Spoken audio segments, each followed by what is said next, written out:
Dihina karena penampilan, diremehkan karena pekerjaan. Seorang tukang kebun dianggap tak tahu apa-apa oleh dua wanita karir yang sedang berada di puncak kesuksesan. Namun apa jadinya, jika tukang kebun yang mereka ejek dalam bahasa asing itu, justru menjadi satu-satunya orang yang bisa menyelamatkan masa depan mereka saat investor asing datang? Selamat datang di Ken Arok Productions. Jika Anda suka dengan cerita yang mengangkat karma baik dan pembuktian diri, jangan ragu untuk menekan tombol subscribe, like, dan berikan komentar terbaik Anda di bawah. Bagi yang sudah subscribe, kami doakan dari hati yang terdalam, semoga hidup Anda sekalian selalu dilimpahi rezeki yang berkah, kesehatan yang prima, keberkahan di setiap langkah, dan kebahagiaan yang tiada hentinya. Amin ya Robbal Alamin. Jangan lupa juga, tulis di kolom komentar, kalian sedang menonton cerita ini dari daerah mana saja. Insya Allah, doa baik kita semua akan diijabah oleh Tuhan Yang Maha Kuasa, penguasa alam semesta. Mari kita mulai ceritanya. Di panggung megah Jakarta Selatan, di mana status adalah segalanya dan penampilan adalah mata uang, tersebutlah dua nama yang menjadi buah bibir. Mereka adalah Vina dan Amanda. Media menjuluki mereka, dua ratu Jakarta Selatan, simbol kesuksesan wanita modern di ibu kota. Vina adalah otaknya. Sebagai CEO dan pendiri sebuah perusahaan teknologi finansial yang sedang meroket, dunianya adalah data, angka, dan logika. Di kantornya yang berdinding kaca di lantai teratas sebuah gedung pencakar langit, Vina mengatur aliran dana digital bernilai triliunan rupiah. Baginya, efisiensi adalah napas, dan kesalahan adalah hal yang tidak bisa ditoleransi. Penampilannya selalu rapi, sikapnya dingin, dan matanya setajam elang, menilai segala sesuatu dari nilainya. Lalu ada Amanda. Jika Vina adalah otak, Amanda adalah wajahnya.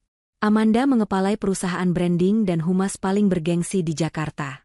Dialah yang menentukan tren, membangun citra, dan memastikan siapa yang bersinar dan siapa yang tenggelam di kancah sosialita. Amanda hidup dari koneksi, pesona, dan kemampuannya membaca orang. Dia cantik, pandai bergaul, dan tahu persis bagaimana menggunakan pesonanya untuk mendapatkan apa yang dia inginkan. Keduanya bersahabat. Setidaknya, itulah yang mereka tunjukkan pada dunia. Mereka sering terlihat makan siang bersama di restoran paling eksklusif, saling memuji pencapaian satu sama lain di depan kamera. Namun di balik itu, ada persaingan yang tak terucap. Persaingan tentang siapa yang lebih sukses, siapa yang jaringannya lebih luas, dan siapa yang lebih dikagumi. Saat ini, persaingan diam-diam itu sedang mereka kesampingkan. Ada tujuan yang lebih besar yang menyatukan mereka. Sebuah proyek kolaborasi ambisius, menggabungkan platform teknologi canggih milik Vina dengan strategi pemasaran jenius milik Amanda. Ini adalah pertaruhan terbesar dalam karir mereka. Dan untuk membawanya ke level berikutnya, mereka membutuhkan satu hal, pendanaan besar. Bukan sembarang pendanaan. Mereka sedang mengincar sebuah grup investor ventura raksasa dari Eropa. Grup ini terkenal sangat kaku, sangat detail, dan sangat sulit untuk diyakinkan. Jika mereka berhasil, nama Vina dan Amanda tidak hanya akan bergema di Jakarta, tapi juga di panggung dunia. Kegagalan, di sisi lain, bukanlah pilihan bagi mereka. Di tengah kesibukan Vina mempersiapkan proposal bernilai miliaran itu, ada satu pos baru yang terisi di rumah mewahnya. Sebuah rumah megah bergaya minimalis modern di kawasan elit, yang tamannya dirancang untuk menjadi oase penenang di tengah hiruk-pikuk Jakarta. Namun, Vina jarang punya waktu untuk menikmati taman itu. Baginya, taman itu hanyalah bagian dari aset, sesuatu yang harus terlihat sempurna, sama seperti interior rumahnya.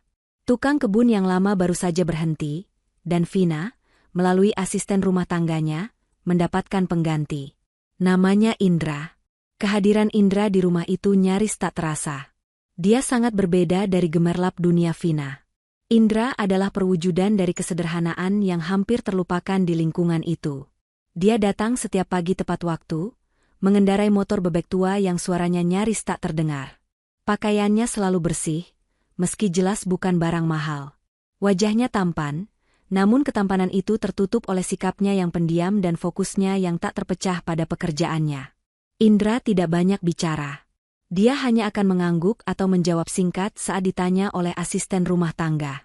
Dia menghabiskan hari-harinya dengan memotong rumput Jepang agar tetap rapi, merawat anggrek bulan Vina yang berharga, dan memastikan setiap helai daun di taman itu berkilau sehat.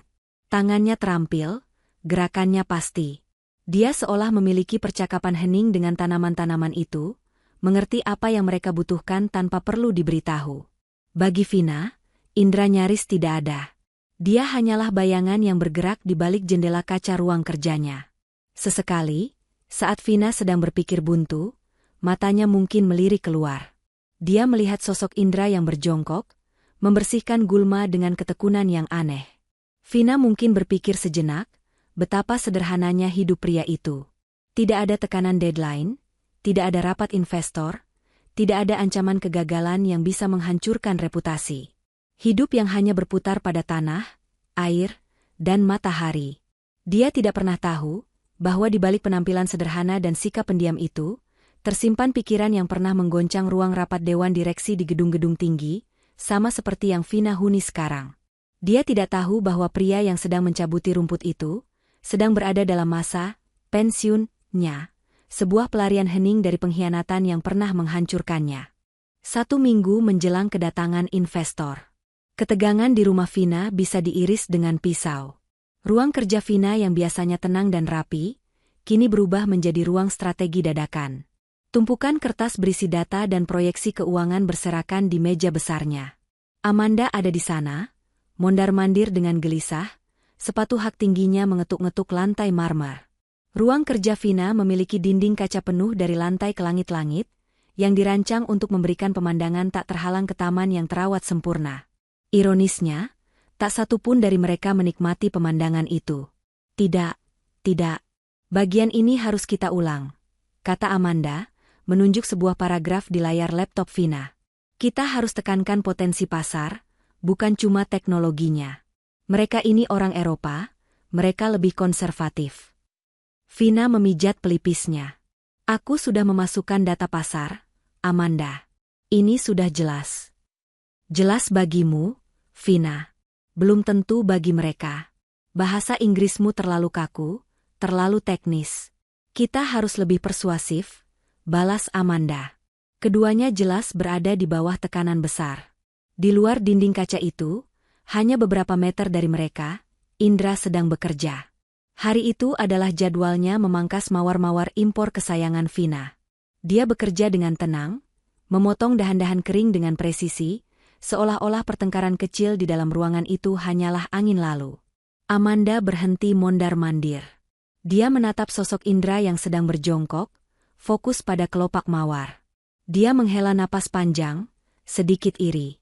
Lihat dia, desah Amanda, lebih pada dirinya sendiri. Beruntung sekali ya hidupnya. Pagi datang, potong rumput, siram bunga, sore pulang. Tidak ada pikiran. Vina mendongak dari laptopnya, mengikuti arah pandang Amanda. Dia mendengus pelan, sebuah tawa kering yang nyaris tak terdengar. Dia beruntung. Vina setuju, nadanya meremehkan. Hidupnya mungkin hanya pusing memikirkan pupuk apa yang terbaik. Dia bahkan mungkin tidak tahu apa arti kata, valuasi, atau mitigasi risiko. Amanda tersenyum sinis. Benar juga. Merasa lebih aman, Vina kemudian beralih menggunakan bahasa Inggris. Dia merasa lebih leluasa membahas strategi rahasia mereka dalam bahasa yang dia anggap sebagai benteng pemisah antara dunianya dan dunia tukang kebun itu. Dia berasumsi, Indra hanyalah dinding lain di taman itu. Ada, tapi tidak mendengar, dan kalaupun mendengar, pasti tidak akan mengerti. Di luar, Indra menghentikan gerakan guntingnya sejenak. Dia bisa mendengar percakapan bahasa Inggris itu dengan jelas melalui kaca tipis. Dia mendengar istilah-istilah teknis yang mereka gunakan, mendengar keraguan dalam nada suara mereka. Dia tetap berjongkok, punggungnya menghadap ke ruangan, lalu dengan tenang melanjutkan pekerjaannya memangkas dahan mawar yang mati. Di balik dinding kaca itu, percakapan berlanjut, kini sepenuhnya dalam bahasa asing yang fasih. Vina dan Amanda merasa aman di dalam gelembung privasi linguistik mereka, tidak menyadari bahwa tukang kebun yang sedang berjongkok itu mendengarkan setiap silabelnya. Masalah utamanya adalah Tuan Schmidt, ujar Vina dalam bahasa Inggris yang cepat dan lugas. Jemarinya mengetuk-ngetuk layar tabletnya dengan gelisah. Semua laporan intelijen pasar yang kubeli mengatakan dia adalah iblis dalam urusan detail. Dia akan menguliti angka-angka proyeksi arus kas kita hidup-hidup. Amanda menyandarkan pinggulnya di tepi meja mahoni. Itu sebabnya aku yang harus membuka presentasi, Vina. Kita tidak menjual angka padanya, kita menjual visi. Kita menjual prestise. Kita buat dia merasa bahwa dia yang beruntung bisa berinvestasi di proyek kita, bukan sebaliknya. Visi tidak akan menutupi biaya akuisisi pelanggan kita yang tinggi di tahun pertama. Vina membantah, suaranya menajam. Dia pasti akan menyerang bagian itu. Rencana mitigasi risikoku. Rencanamu itu membuat kita terlihat lemah dan tidak percaya diri, potong Amanda. Kita harus tampil dominan. Perdebatan mereka menjadi semakin teknis. Mereka membahas tingkat pengembalian investasi minimum yang diharapkan, membahas strategi keluar setelah 5 tahun, dan berdebat sengit tentang siapa yang harus menjawab jika Tuan Schmidt bertanya soal regulasi otoritas jasa keuangan yang terkenal rumit. Di luar, di tengah aroma tanah basah dan kelopak mawar yang baru dipangkas, Indra mendengarkan. Setiap kata, setiap istilah, dan nama, Schmidt, itu. Nama itu membuat Indra berhenti sejenak. Tentu saja dia kenal nama itu. Di dunianya yang dulu, Tuan Schmidt adalah seorang legenda. Seorang investor generasi tua yang dingin, yang tidak peduli pada visi atau prestise. Dia hanya peduli pada satu hal, di mana titik gagalnya. Indra mendengarkan strategi Vina yang fokus pada pertahanan angka. Dia mendengarkan strategi Amanda yang fokus pada penjualan mimpi. Dan dalam diam, Indra tahu keduanya salah. Mereka berdua sedang mempersiapkan jawaban untuk pertanyaan yang salah. Mereka tidak melihat kelemahan fundamental dalam proposal gabungan mereka. Sebuah lubang kecil, sebuah asumsi yang terlalu optimis di bagian model bisnis, namun fatal. Sebuah celah yang Indra yakin 100% akan ditemukan oleh Tuan Schmidt dalam 5 menit pertama. Indra menghela napas pelan. Dia melihat dua wanita paling brilian di Jakarta, begitu sukses, begitu dihormati, namun begitu buta akan bahaya yang ada di depan mata. Dia mengumpulkan alat-alatnya. Gunting pemangkas dan sarung tangan katunnya. Ini bukan urusannya. Dia hanyalah tukang kebun. Indra berdiri, meregangkan punggungnya sejenak, lalu berjalan tanpa suara ke sisi lain taman yang rimbun, meninggalkan kedua wanita itu dalam perdebatan mereka yang sia-sia. Hari H itu akhirnya tiba.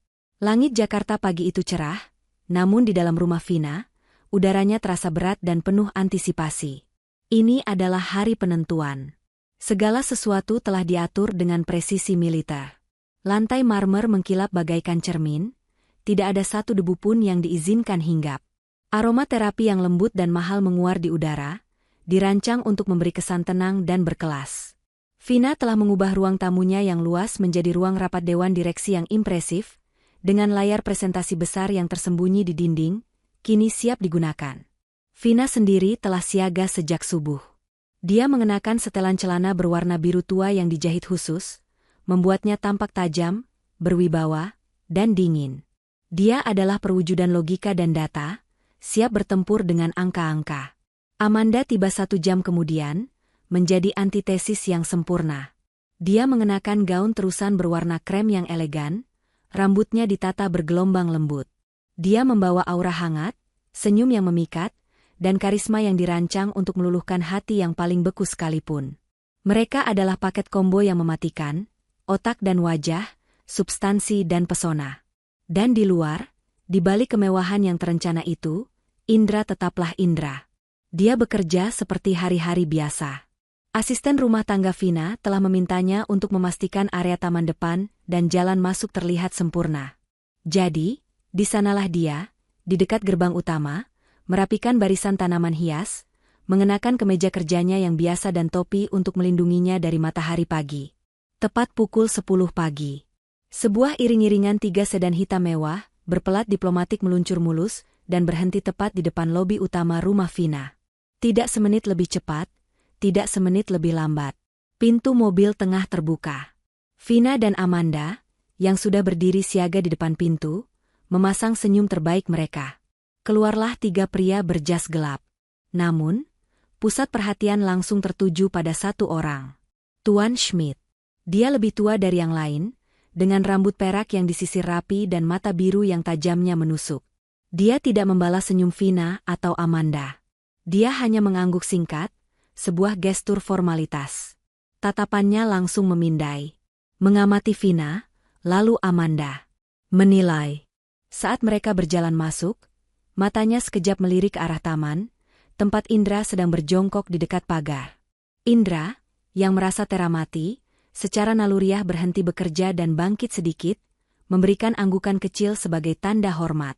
Mata Tuan Schmidt menatapnya sepersekian detik, sebuah tatapan kosong yang mendaftarkan keberadaan Indra namun langsung melupakannya, menganggapnya tak lebih dari bagian dekorasi taman. Detik berikutnya, Tuan Schmidt sudah mengalihkan fokusnya kembali ke Vina. "Mari kita mulai," katanya dalam bahasa Inggris beraksen Jerman yang kental. "Saya harap Anda tidak akan membuang-buang waktu saya." Pintu ruang rapat yang berat itu pun ditutup. Pertarungan miliaran rupiah itu dimulai. Di dalam ruangan berpendingin udara itu, presentasi dimulai. Sesuai rencana, Amanda mengambil panggung pertama. Dia adalah seorang maestro dalam hal ini. Dengan senyum yang memikat dan bahasa tubuh yang percaya diri, dia mulai melukis. Dia tidak menjual produk, dia menjual sebuah visi.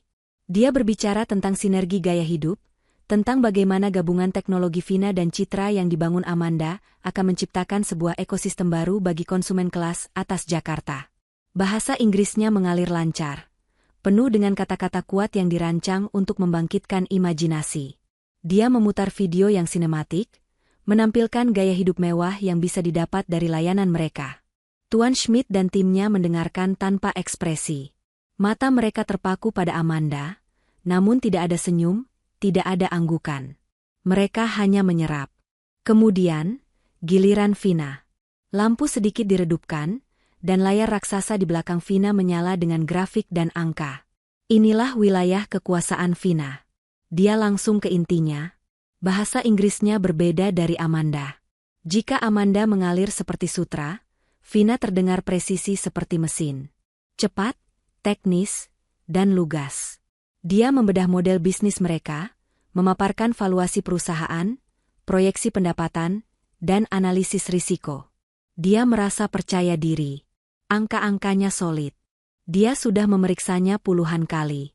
Setelah 30 menit yang padat, Vina menyelesaikan bagiannya. Dia mengakhiri dengan sebuah grafik yang menunjukkan potensi keuntungan eksponensial. Keheningan menyelimuti ruangan. Vina dan Amanda saling pandang sekilas, ada secercah kelegaan di mata mereka.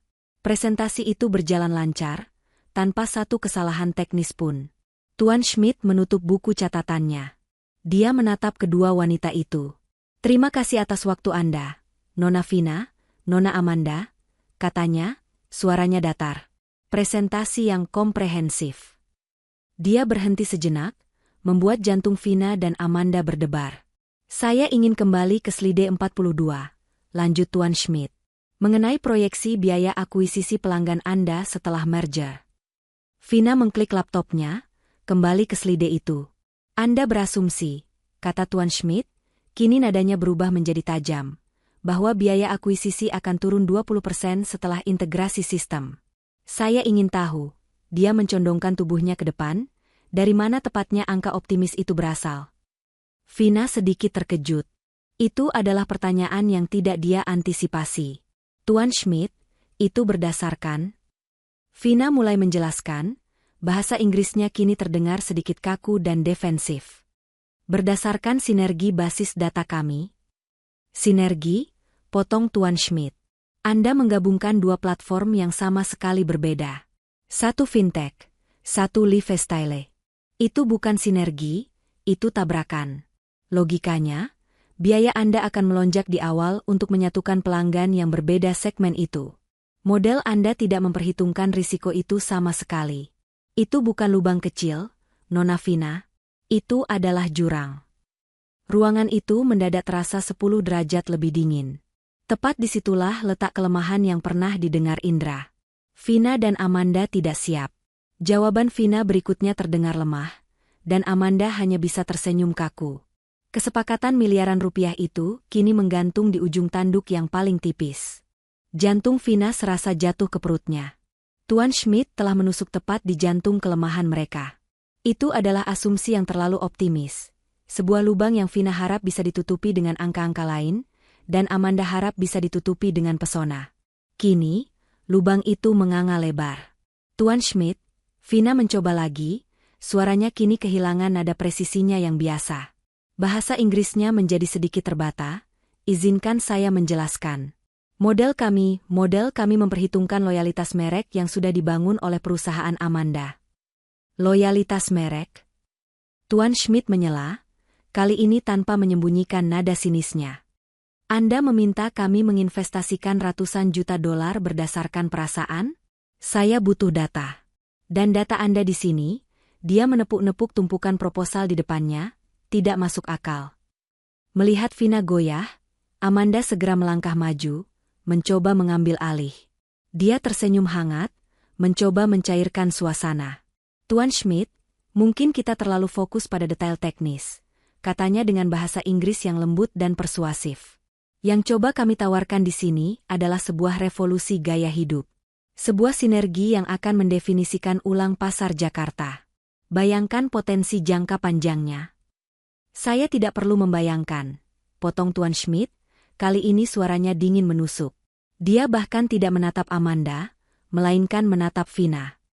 Visi tidak membayar tagihan, Nona Amanda. Dan Nona Vina, model bisnis Anda inilah yang akan membayar tagihan. Dan saat ini, model itu rusak. Itu adalah vonis. Suasana di ruangan itu menjadi begitu tegang hingga terasa sesak. Kedua asisten Tuan Schmidt, yang tadinya hanya diam, kini saling berpandangan. Salah satu dari mereka mulai menutup foldernya dengan pelan. Itu adalah sinyal yang jelas. Vina pucat pasi. Amanda, untuk pertama kalinya dalam karirnya, kehabisan kata-kata. Senyumnya membeku di wajahnya, tampak konyol dalam situasi itu. Mereka berdua telah gagal total. Tuan Schmidt menghela napas panjang, sebuah desahan kekecewaan yang kentara. Dia melirik jam tangannya, sebuah gerakan yang lebih keras dari bentakan manapun. Baiklah, katanya, mulai mengumpulkan kertas-kertasnya. Saya rasa kita sudah selesai di sini. Terima kasih atas kopi Anda. Timnya mulai bersiap-siap berdiri. Ini adalah mimpi buruk terburuk bagi Vina dan Amanda. Mereka akan pergi. Kesepakatan miliaran itu tidak hanya gagal, tapi hancur lebur di depan mata mereka. Kepanikan murni tergambar di wajah Vina. Dia membuka mulut, tapi tidak ada suara yang keluar. Mereka kalah. Tepat di detik paling krusial itu, ketika Tuan Schmidt hendak mendorong kursinya ke belakang, pintu ruang rapat yang berat itu bergeser pelan, terbuka tanpa suara. Seorang asisten rumah tangga Vina berdiri di ambang pintu, wajahnya sedikit gugup. Dia tidak tahu apa yang sedang terjadi di dalam. Dia hanya mengikuti instruksi Vina sebelumnya, bahwa tepat pukul 11 siang, minuman dan kudapan ringan putaran kedua harus disajikan. Dia membawa nampan perak yang berat. Dan di belakangnya, membantunya membawa nampan air mineral impor yang terpisah, adalah Indra. Dia masih mengenakan kemeja kerjanya yang sederhana, sedikit lembab karena keringat di bawah terik matahari, namun tangannya bersih dan gerakannya mantap. Bagi Vina dan Amanda, kemunculan Indra di momen ini adalah sebuah surrealisme yang memalukan. Di saat karir mereka sedang hancur lebur di tangan investor Jerman ini, tukang kebun mereka masuk, membawa botol-botol air. Itu adalah puncak dari sebuah ironi yang menyakitkan. Tuan Schmidt dan timnya berhenti, sedikit terganggu oleh interupsi tersebut. Mereka menatap dua pelayan itu dengan sikap dingin. Asisten rumah tangga itu, merasakan ketegangan yang pekat di ruangan itu, menjadi sangat gugup. Tangannya sedikit gemetar saat meletakkan cangkir kopi di depan salah satu asisten Schmidt. Indra, sebaliknya, tampak tenang. Dia bergerak dengan efisiensi yang senyap, meletakkan botol air mineral di tatakan gelas satu persatu, seolah dia sedang menanam bunga. Dia tiba di sisi Tuan Schmidt. Saat Indra membungkuk sedikit untuk meletakkan botol air di samping cangkir Tuan Schmidt, investor itu sedang berbicara kepada asistennya sendiri dalam bahasa Inggris, mengabaikan Indra sepenuhnya. Dia membereskan sisa catatannya. Tidak perlu dianalisis lebih lanjut, kata Tuan Schmidt kepada timnya, suaranya final. Risiko arus kas di kuartal ketiga sama sekali tidak bisa diterima. Kita batalkan. Vina memejamkan matanya. Amanda menunduk, menatap lantai. Vonis itu telah diucapkan ulang. Tangan Indra berhenti di udara, tepat sebelum botol air itu menyentuh meja. Dia membeku sepersekian detik. Dia telah mendengar kata-kata itu. Dia mendengar vonis itu. Dia melihat kehancuran di wajah Vina. Asisten rumah tangga itu buru-buru keluar ruangan, menyisakan Indra yang masih berdiri di sana. Indra meletakkan botol terakhir. Dia seharusnya berbalik dan pergi, kembali ke tamannya, kembali ke dunianya yang aman. Tapi dia tidak melakukannya. Tuan Schmidt dan timnya sudah setengah berdiri dari kursi mereka. Nampan perak di tangan Indra kini kosong. Dia seharusnya segera berbalik, menunduk, dan menghilang dari ruangan itu, membiarkan para raksasa menyelesaikan urusan mereka. Vina tidak sanggup mengangkat wajahnya. Amanda menahan napas, menanti suara pintu yang tertutup sebagai tanda akhir dari segalanya. Namun, suara yang terdengar berikutnya bukanlah suara pintu. "Permisi, Tuan Schmidt." Suara itu tenang, jelas, dan sangat sopan. Vina dan Amanda mengangkat kepala mereka serempak. Mata mereka terbelalak ngeri. Indra, tukang kebun mereka. Dia berbicara. Berbicara kepada Tuan Schmidt. Asisten Tuan Schmidt menatap Indra dengan tatapan paling dingin. "Kami sedang rapat." Indra tidak gentar. Dia bahkan tidak melihat asisten itu. Matanya tertuju lurus pada Tuan Schmidt. Dan dia melanjutkan kalimatnya, kali ini dalam bahasa Inggris yang begitu fasih, dengan aksen British yang halus dan terpelajar, yang bahkan jauh lebih murni daripada bahasa Inggris Vina atau Amanda. "Excuse me, Herr Schmidt. About the third quarter cash flow risk you mentioned." "Permisi, Tuan Schmidt. Mengenai risiko arus kas kuartal ketiga yang Anda sebutkan." Seluruh ruangan membeku. Vina menatap Indra seolah dia baru saja menumbuhkan kepala kedua. Amanda mengira pria itu sudah gila. Tuan Schmidt, yang sudah berdiri penuh, berhenti. Dia menoleh perlahan.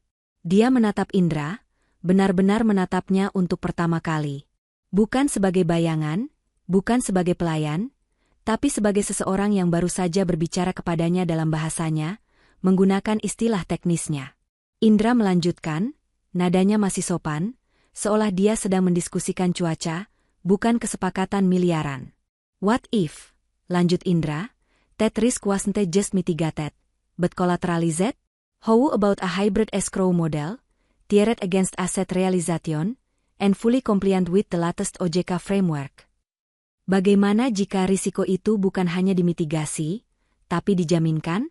Bagaimana dengan model escrow hibrida, yang disesuaikan dengan realisasi aset, dan sepenuhnya patuh pada kerangka OJK terbaru? Keheningan yang terjadi sesudahnya begitu pekat, begitu berat, hingga terasa memekakan telinga. Vina ternganga. Escrow hibrida? Kerangka OJK? Itu adalah jargon keuangan tingkat sangat tinggi. Itu adalah solusi yang brilian. Dan itu keluar dari mulut tukang kebunnya. Amanda memegang tepi meja. Dia tidak mengerti setengah dari istilah itu, tapi dia mengerti satu hal, aksen Indra dan ketenangannya saat mengucapkannya. Ini bukan tukang kebun. Asisten Tuan Schmidt menatap bos mereka, bingung. Tuan Schmidt tidak bergerak selama beberapa detik. Dia menatap Indra, matanya yang tajam kini menyipit, memindai pria berpenampilan sederhana di depannya dari atas ke bawah. Dia melihat kemeja kerja yang lusuh, tapi dia mendengar aksen Oxford. Dia melihat tangan yang kapalan karena tanah, tapi dia mendengar solusi keuangan yang jenius. Perlahan, sangat perlahan, Tuan Schmidt mendorong kursinya kembali ke bawah meja. Dan dia duduk. "Ulangi itu," kata Tuan Schmidt. Perlahan. Seluruh dinamika di ruangan itu berubah dalam sekejap. Ini bukan lagi presentasi, ini adalah sesuatu yang lain. Indra berdiri tegak. Dia tidak lagi memegang nampan. Dia masih di posisinya di tepi meja. Tapi kini, dia adalah pusat gravitasi ruangan itu. Tuan Schmidt mengabaikan Vina dan Amanda sepenuhnya. Seolah-olah kedua CEO itu menguap begitu saja. Investor veteran itu kini fokus 100% pada pria yang beberapa menit lalu dia anggap sebagai bagian dari perabot. "Saya bilang," Indra mengulangi, Kali ini suaranya sedikit lebih tegas, namun tetap tenang. Dia beralih ke whiteboard kecil di sudut ruangan yang Vina siapkan untuk coret-coret, mengambil spidol, seolah itu adalah miliknya. Model Anda, kata Indra sambil menggambar diagram alir yang kompleks dengan kecepatan yang mengejutkan, mengasumsikan sinergi akan membayar biayanya sendiri. Tuan Schmidt benar, itu adalah jurang. Vina dan Amanda hanya bisa menonton, membeku di kursi mereka. Tukang kebun mereka sedang menguliahi mereka di depan investor terpenting dalam hidup mereka. Tapi, lanjut Indra, jika Anda menggunakan model escrow hibrida. Dia mulai menulis serangkaian angka dan formula. Bahasa Inggrisnya mengalir deras, cepat, dan penuh istilah teknis yang membuat Vina, seorang ahli fintech, harus berjuang keras untuk mengikutinya. Tuan Schmidt tidak hanya mengikuti. Dia membalas. Itu solusi yang menarik, kata Tuan Schmidt, nadanya kini penuh energi. Tapi itu akan menciptakan masalah likuiditas di tahun kedua jika realisasi aset Amanda meleset dari target. Indra tersenyum tipis, senyuman pertama yang pernah dilihat Vina. Tidak jika Anda mengikatnya bukan pada realisasi aset, tapi pada indeks adopsi pelanggan, balas Indra. Dan Anda melindunginya dengan colar option terhadap fluktuasi mata uang, yang biayanya ditanggung oleh penghematan pajak dari struktur perusahaan patungan yang baru. Itu sudah diatur OJK di peraturan terbaru mereka, nomor 15. Terjadilah debat. Itu bukan lagi debat, itu adalah duel. Sebuah duel intelektual tingkat tinggi antara Tuan Schmidt yang legendaris dan seorang tukang kebun misterius. Mereka berdebat tentang regulasi Bank Eropa, tentang strategi mitigasi risiko pasar negara berkembang, tentang model keuangan yang bahkan Vina hanya pernah baca di jurnal teori. Asisten Tuan Schmidt kini sibuk mencatat dengan panik, mencoba merekam setiap kata yang diucapkan Indra. Vina menatap Indra dengan campuran rasa ngeri, kagum, dan malu yang tak terhingga. Pria ini, pria yang dia ejek tidak tahu arti kata, valuasi, baru saja merancang ulang seluruh struktur keuangan proposal miliaran dolarnya dalam waktu kurang dari 5 menit. Amanda, di sisi lain, tidak mengerti angkanya. Tapi dia mengerti bahasa tubuh. Dia melihat cara Tuan Schmidt mencondongkan tubuh ke depan, matanya berbinar. Dia melihat aura dominan yang tiba-tiba muncul dari Indra. Pria ini bukan sekadar pintar. Pria ini berkuasa. Dan Amanda, untuk pertama kalinya, merasakan sesuatu yang lebih dari sekadar keterkejutan.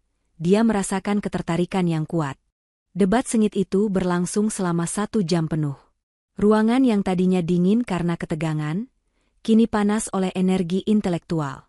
Spidol di tangan Indra bergerak tanpa henti di whiteboard, memenuhinya dengan diagram, angka, dan panah-panah yang Vina sendiri akui sebagai sebuah karya jenius. Vina dan Amanda terdegradasi menjadi penonton. Mereka duduk diam di meja besar mereka sendiri, menyaksikan karir mereka dinegosiasikan ulang oleh tukang kebun mereka. Akhirnya, Indra meletakkan spidol. Dia mundur selangkah dari whiteboard yang kini penuh coretan. Diagram alir yang dia buat sempurna. Kuat. Anti peluru. Tuan Schmidt menatap papan itu lama. Dia menelusuri logika Indra dari awal sampai akhir. Ruangan kembali hening. Tuan Schmidt lalu bersandar di kursinya.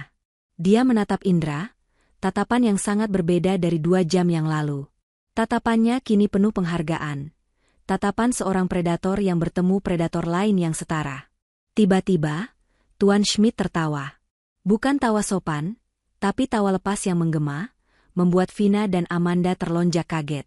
Luar biasa, kata Tuan Schmidt, masih dalam bahasa Inggris, kini beralih menatap Vina dan Amanda, tapi seolah-olah dia berbicara tentang Indra. Anda berdua menyimpan senjata terbaik Anda di akhir, ya? Vina dan Amanda tidak tahu harus berkata apa. Mereka hanya bisa tersenyum kaku. Tuan Schmidt berdiri. Kali ini, bukan untuk pergi. Dia mengulurkan tangannya melewati Vina, melewati Amanda, lurus ke arah Indra. Saya Tuan Schmidt, katanya, memperkenalkan diri secara resmi seolah pertemuan baru saja dimulai. Indra menjabat tangan itu dengan mantap. Indra, katanya singkat. Saya tidak tahu di mana Anda berdua menemukan Indra, kata Tuan Schmidt kepada Vina, tapi proposal ini, dia menunjuk ke whiteboard, saya terima. Jantung Vina serasa berhenti berdetak sesaat, lalu berpacu kencang. Berhasil. Kami setuju dengan investasinya, lanjut Tuan Schmidt. Tapi dengan satu syarat. Vina dan Amanda menahan napas. Solusi ini brilian, Tuan Schmidt menepuk Witeboard. Tapi ini juga rumit. Saya tidak percaya orang lain untuk menjalankannya. Saya mau dia. Dia menunjuk lurus ke Indra, yang mengawasi proyek ini dari sisi Anda. Entah sebagai konsultan, penasihat, atau apapun Anda menyebutnya. Dia harus terlibat langsung. Itu syarat saya, tidak bisa ditawar. Vina menatap Indra, lalu ke Tuan Schmidt. Mulutnya terbuka. Tentu saja, Tuan Schmidt. Indra adalah bagian penting dari tim kami. Itu adalah kebohongan paling cepat dan paling penting yang pernah Vina ucapkan. Tuan Schmidt tersenyum. Saya tahu. Dia dan timnya membereskan barang-barang mereka. Saat berjalan keluar, Tuan Schmidt menepuk bahu Indra. Anak muda, telepon saya jika Anda bosan berkebun. Saya akan memberi Anda tawaran yang tidak bisa Anda tolak. Tim investor itu pun pergi. Meninggalkan Vina, Amanda, dan Indra di dalam ruangan yang hening, di tengah-tengah aroma kemenangan yang aneh dan Witeboard yang penuh coretan miliaran dolar. Pintu mewah itu tertutup dengan bunyi, klik, yang pelan. Namun terdengar seperti dentuman di dalam ruangan yang hening itu. Tuan Schmidt dan timnya telah pergi. Aroma kemenangan bercampur dengan rasa malu yang pekat. Indra berdiri diam, spidol masih di tangannya. Vina dan Amanda juga diam, membeku di kursi mereka. Mereka baru saja diselamatkan. Karir mereka, reputasi mereka, masa depan mereka, semuanya diselamatkan oleh pria yang mereka anggap tidak tahu arti kata valuasi. Amanda adalah yang pertama pulih. Dia adalah seorang ahli citra, dan pikirannya berputar cepat, mengkalkulasi ulang situasi. Dia melihat Indra, bukan lagi sebagai tukang kebun, tapi sebagai sebuah fenomena. Vina, sebaliknya, masih terguncang di intinya. Logikanya hancur. Dunianya yang teratur, di mana status dan penampilan adalah segalanya, baru saja dijungkir balikan. Indra bergerak, dia mengambil penghapus Witeboard. Jangan. Suara Vina terdengar tajam, hampir seperti pekikan. Indra berhenti. Tangannya menggantung di udara. Vina bangkit perlahan dari kursinya. Kakinya terasa seperti jeli. Dia berjalan mendekati Witeboard, matanya menelusuri diagram-diagram kompleks yang menyelamatkan perusahaannya. Dia lalu berbalik, menatap Indra. Dia menatap kemeja kerjanya yang sederhana, lalu menatap mata pria itu yang kini terlihat begitu tenang dan dalam. "Siapa kamu?" tanya Vina. Suaranya rendah, bergetar karena campuran emosi yang tak terlukiskan. Indra meletakkan penghapus itu. Dia tidak lagi menunduk. Dia tidak lagi menyembunyikan dirinya di balik topeng kesederhanaan. Dia menatap Vina, tatapan yang setara. "Nama saya Indra," katanya. "Bukan itu maksudku," sergah Vina. Kamu mengerti semua yang kami bicarakan. Di taman. Saat itu. Itu bukan pertanyaan. Itu adalah sebuah pernyataan yang didera rasa malu. Indra mengangguk pelan. "Ya." "Oxford," kata Indra lagi, menjawab pertanyaan yang belum terucap. "Ekonomi dan filsafat politik. Saya bekerja di London selama 7 tahun. Negosiator utama untuk sebuah firma investasi swasta." Mulut Amanda terbuka sedikit. "London. Negosiator utama. Lalu kenapa?" Vina bertanya, suaranya nyaris berbisik. Dia menunjuk ke sekeliling, ke nampan yang tadi dibawa Indra, ke taman di luar jendela. "Kenapa jadi tukang kebun?" Ekspresi Indra sedikit berubah, ada sebersit luka lama yang melintas di matanya. "Pengkhianatan," katanya singkat. "Rekan bisnis saya sendiri. Dia menjebak saya. Saya kehilangan hampir segalanya dalam semalam." Dia berhenti sejenak, membuang muka ke arah taman. "Saya muak. Muak dengan angka, muak dengan kebohongan, muak dengan dunia yang hanya menilai Anda dari dasi yang Anda pakai. Saya pulang ke Jakarta. Saya butuh sesuatu yang nyata, sesuatu yang jujur. Merawat tanaman, itu jujur. Mereka tumbuh jika Anda rawat, dan mati jika Anda abaikan. Sederhana." Vina menelan ludah. Jadi, kamu sengaja melamar di rumahku? Indra menggeleng. Itu murni kebetulan. Saya tidak berencana ikut campur. Tapi saya mendengar nama Tuan Schmidt. Saya tahu reputasinya. Dan dari percakapan kalian di taman, saya tahu kalian akan gagal. Pengakuan itu menusuk Vina lebih dalam dari ejekan Tuan Schmidt tadi. Saya tidak berniat menolong, lanjut Indra. Sampai saya masuk tadi. Saya melihat wajah Anda. Itu, keputusasaan yang sama seperti yang saya rasakan dulu. Saya hanya berpikir mungkin, liburan, saya sudah selesai. Pengakuan Indra menggantung di udara, lebih berat daripada keheningan apapun. Dia telah menelanjangi dirinya sendiri, kisah kejatuhannya, alasannya bersembunyi di balik gunting rumput dan sekop. Vina adalah orang yang paling terpukul oleh pengakuan itu. Logikanya, yang selalu menjadi pegangan hidupnya, kini berantakan. Pria yang dia anggap berada di kasta terendah dalam dunianya, ternyata adalah seorang jenius yang sengaja bersembunyi. Lebih buruk lagi, pria itu telah mendengar ejekannya. Dia ingat dengan jelas ucapannya sendiri, dia bahkan mungkin tidak tahu apa itu, valuasi. Rasa malu yang panas menjalar di pipinya, lebih membakar daripada kemarahan Tuan Schmidt. Amanda, di sisi lain, pulih dari keterkejutan dengan kecepatan yang mengagumkan. Pikirannya yang strategis langsung bekerja, memindai situasi baru ini. Tukang kebun lusuh yang tadi dia abaikan, kini telah lenyap. Di depannya berdiri seorang pria tampan, lulusan Oxford, seorang negosiator ulung yang baru saja menjinakkan investor paling ditakuti di Eropa.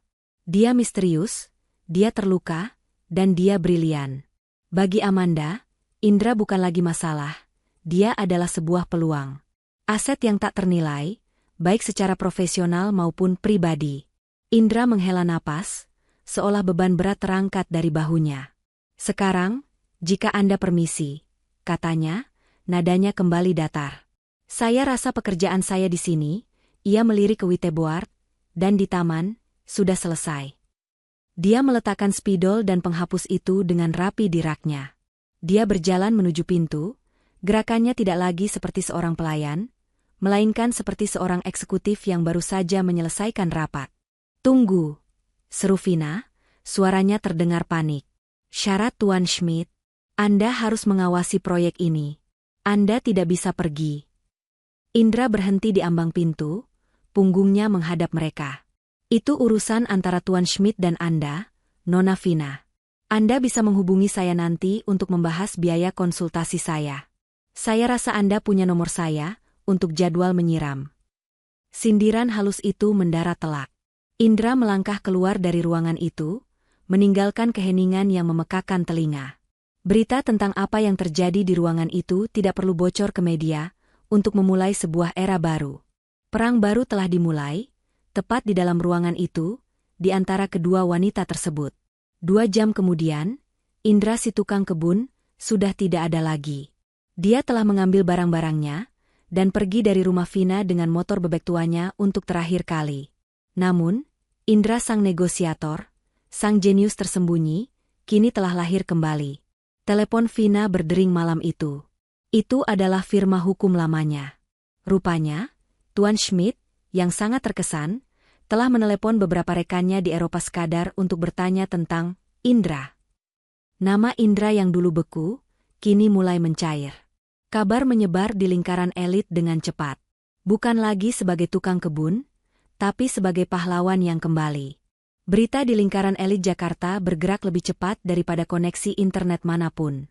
Dalam waktu kurang dari 24 jam, nama Indra menjadi kata kunci yang paling dicari di antara para eksekutif puncak.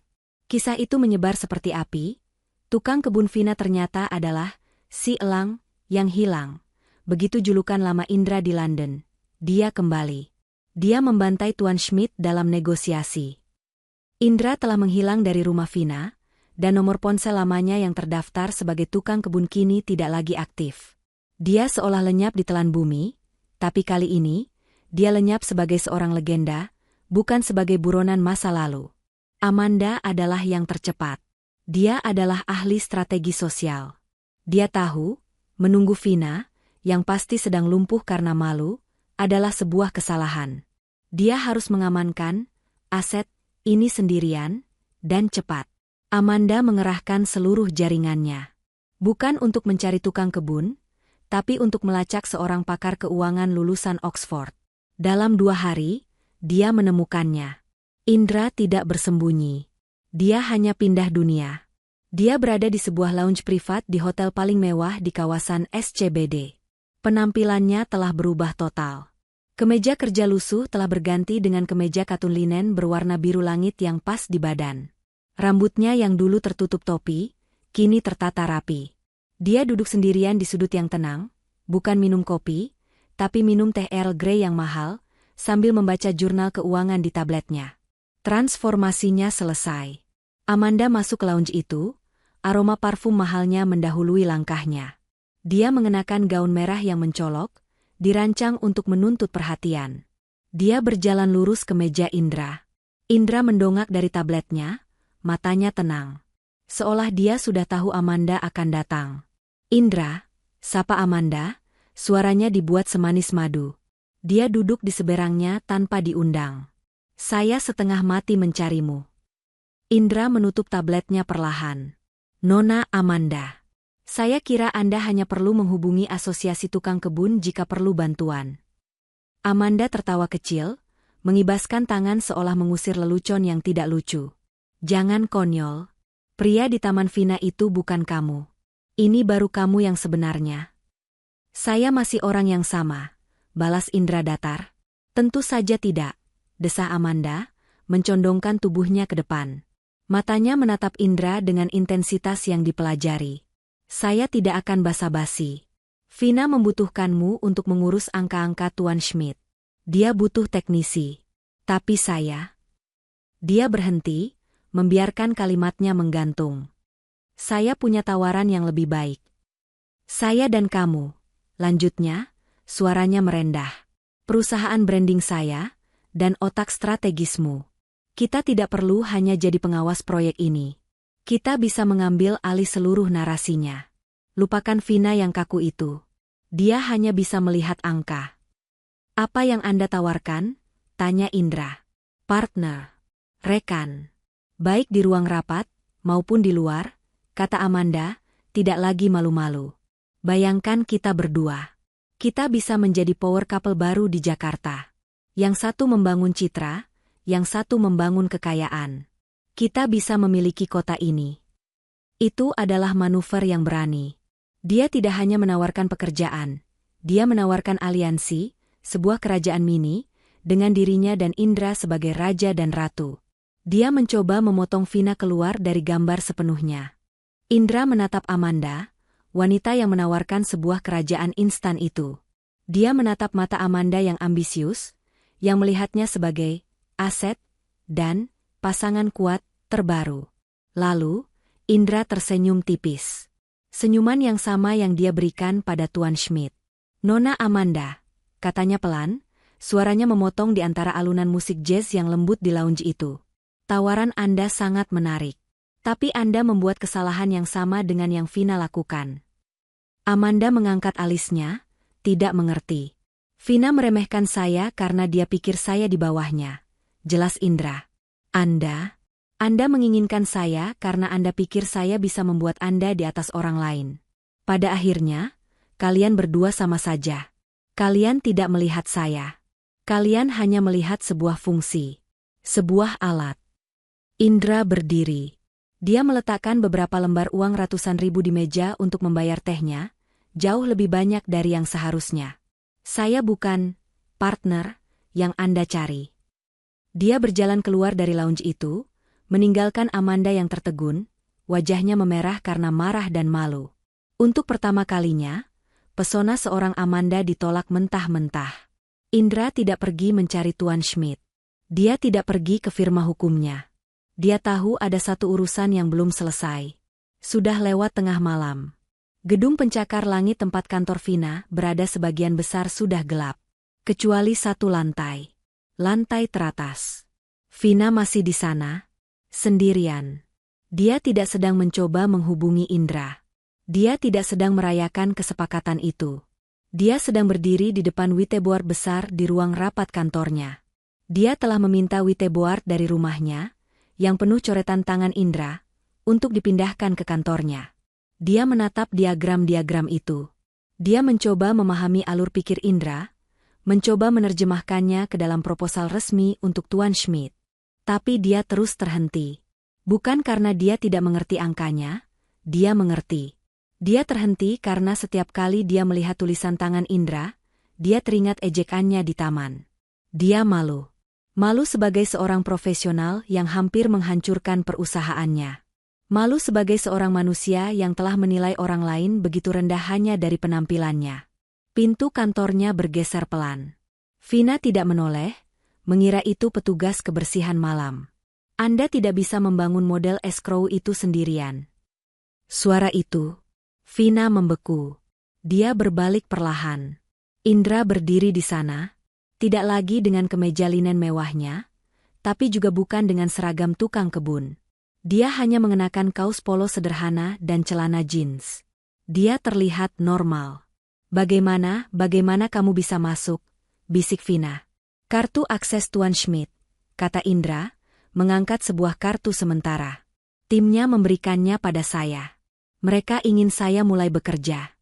Tapi saya harus menemui Anda dulu. Vina menunduk. Dia tidak bisa menatap mata Indra. Indra, saya tidak tahu harus berkata apa. Lanjut Vina, suaranya bergetar. Dia tidak lagi terdengar seperti CEO. Dia hanya terdengar seperti seseorang yang hancur. Saya minta maaf. Itu kata-kata yang menjijikan. Tentang valuasi. Tentang hidupmu, saya tidak punya hak. Tidak, kata Indra. Anda tidak punya hak. Vina akhirnya mengangkat wajahnya, matanya berkaca-kaca. Saya mengerti jika Anda tidak mau bekerja dengan saya. Saya akan bilang pada Tuan Schmidt, saya akan bilang. Bilang apa? Tanya Indra, berjalan mendekat.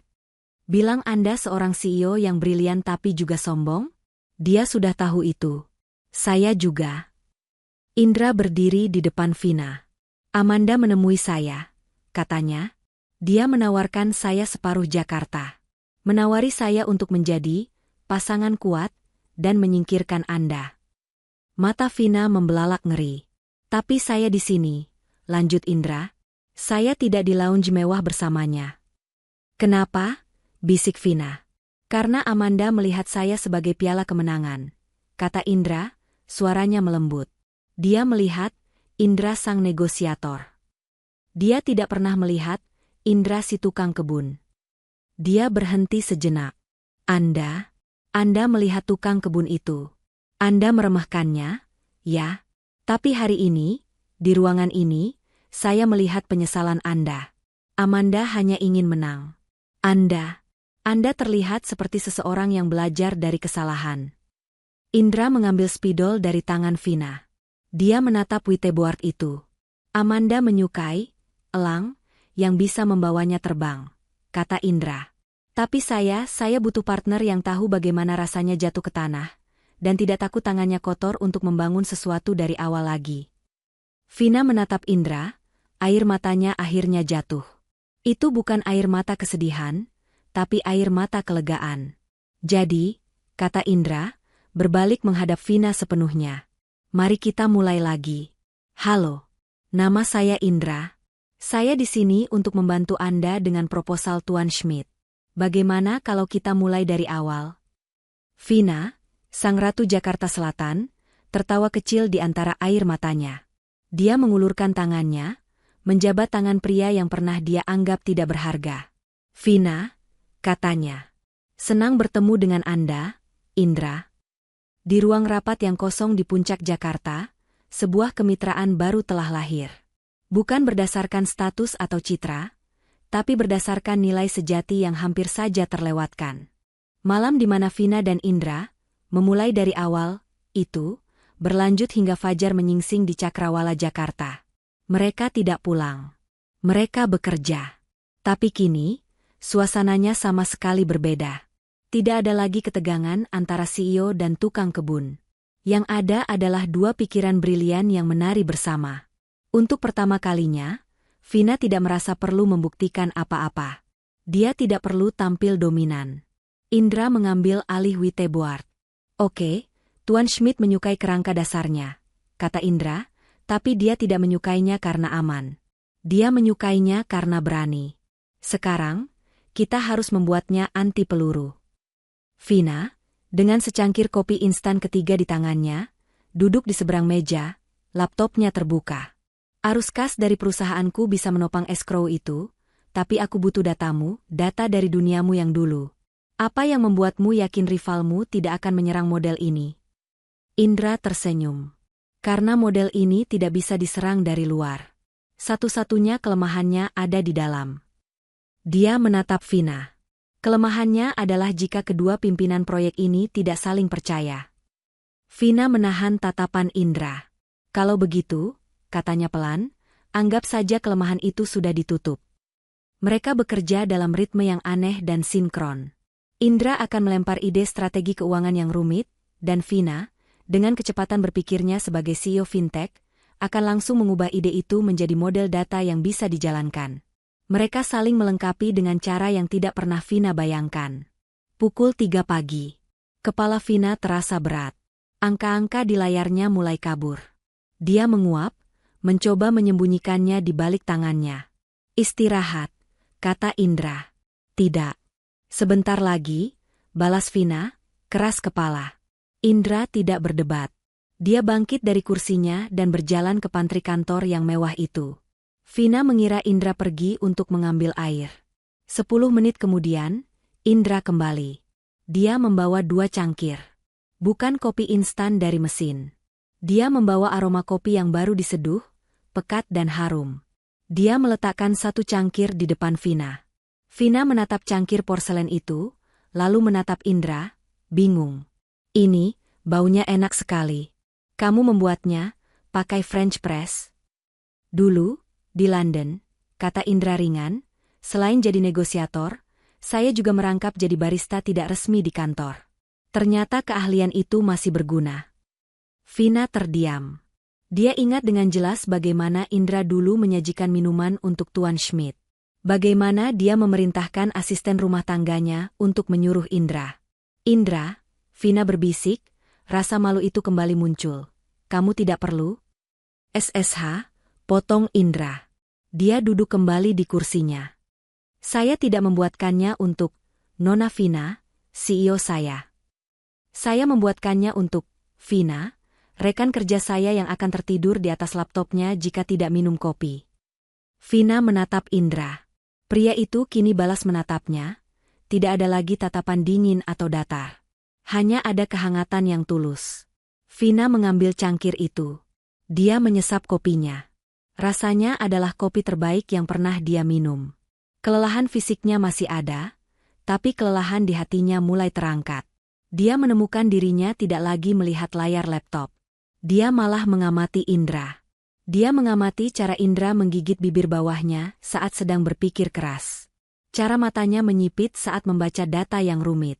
Cara dia, sesekali, merenggangkan bahunya yang lebar, sisa-sisa kelelahan fisik dari pekerjaan yang jauh lebih berat daripada sekadar duduk di kursi. Dia menyadari satu hal yang mengejutkan. Pria di depannya ini sangat tampan. Bukan hanya tampan wajah, tapi tampan dalam cara dia berpikir, cara dia bergerak dengan penuh keyakinan yang tenang. Kenapa? Tanya Indra tiba-tiba, menyadari dirinya sedang diperhatikan. Vina terlonjak kaget, pipinya memanas. Dia tertangkap basah. Ah, tidak. Saya hanya memikirkan proposalnya. Indra tersenyum miring. Dia tahu Vina berbohong. Proposalnya aman, kata Indra. Yang perlu kita khawatirkan sekarang adalah apa yang terjadi setelah proposal ini diterima. Maksudmu bekerja bersama? Tanya Vina. Maksud saya, kata Indra, nadanya melembut, bekerja bersama, makan malam mungkin. Vina membeku.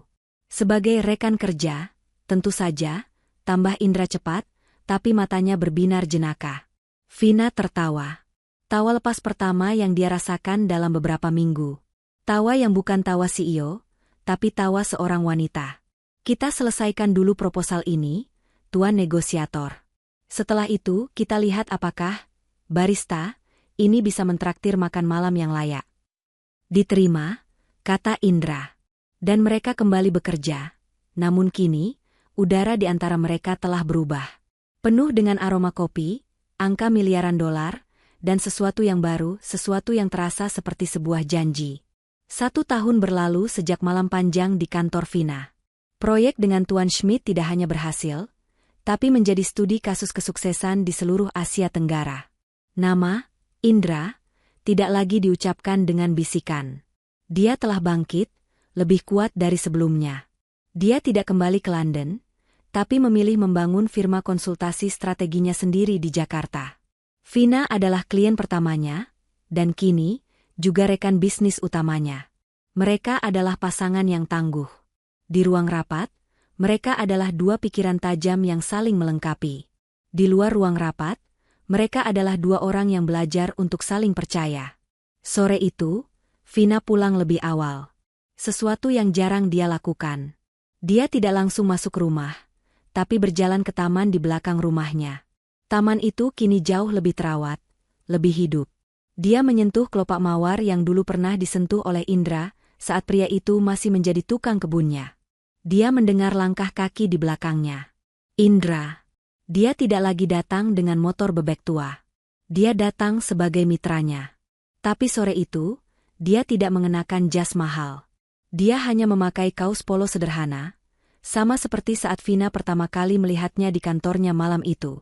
"Kamu di sini," sapa Vina, tersenyum. "Selalu," balas Indra. Dia berdiri di samping Vina, menatap taman yang bermandikan cahaya senja. "Sudah lama aku tidak melihat taman ini dari dekat." Vina tertawa kecil. "Aku masih sulit percaya. Setahun lalu, kamu berjongkok di sana, memangkas dahan kering. Dan aku. Dan kamu," potong Indra lembut, "adalah CEO paling sombong yang pernah kutemui." Vina menyikut pelan lengan Indra. "Dan kamu adalah tukang kebun paling menyebalkan yang terlalu pintar." Keduanya terdiam sejenak, menikmati kenangan yang kini terasa manis itu. "Aku minta maaf," bisik Vina, lagi. Indra menoleh, menatap Vina sepenuhnya. "Untuk apa lagi?" "Untuk saat itu. Di balik kaca. Aku tidak akan pernah bisa melupakan apa yang kukatakan." "Aku sudah melupakannya," kata Indra, "tapi aku tidak akan pernah melupakan taman ini." Indra berjongkok, persis di posisi yang Vina ingat. Dia menyentuh tanah yang gembur. "Aku datang ke sini mencari sesuatu yang nyata, sesuatu yang jujur. Aku menemukannya di tanah ini. Merawat tanaman, itu pekerjaan yang jujur." Dia lalu berdiri, menatap Vina. "Dan kemudian, aku menemukanmu." Vina menahan napas. "Kamu adalah orang paling tidak jujur yang kutemui saat itu," lanjut Indra, ada binar jenaka di matanya. "Kamu tidak jujur pada orang lain, dan kamu tidak jujur pada dirimu sendiri. Kamu bersembunyi di balik statusmu, sama seperti aku bersembunyi di balik pekerjaanku." Indra mengambil tangan Vina. Tangan yang dulu hanya mengetik di laptop, kini digenggam oleh tangan yang dulu penuh kapalan karena tanah. "Aku butuh 1 tahun untuk merawat taman ini hingga kembali subur," katanya. "Dan aku butuh 1 tahun untuk melihatmu tumbuh menjadi dirimu yang sebenarnya." "Indra, aku menghabiskan tahun pertamaku di sini merawat taman orang lain," kata Indra, suaranya kini serius. "Aku ingin menghabiskan sisa hidupku merawat taman kita sendiri." Indra tidak berlutut. Dia hanya berdiri di sana, menatap Vina dengan segala ketulusan yang dia miliki. Dari sakunya, dia mengeluarkan sebuah kotak kecil. Bukan kotak bludru murahan, tapi kotak kayu sederhana namun elegan. Di dalamnya ada sebuah cincin.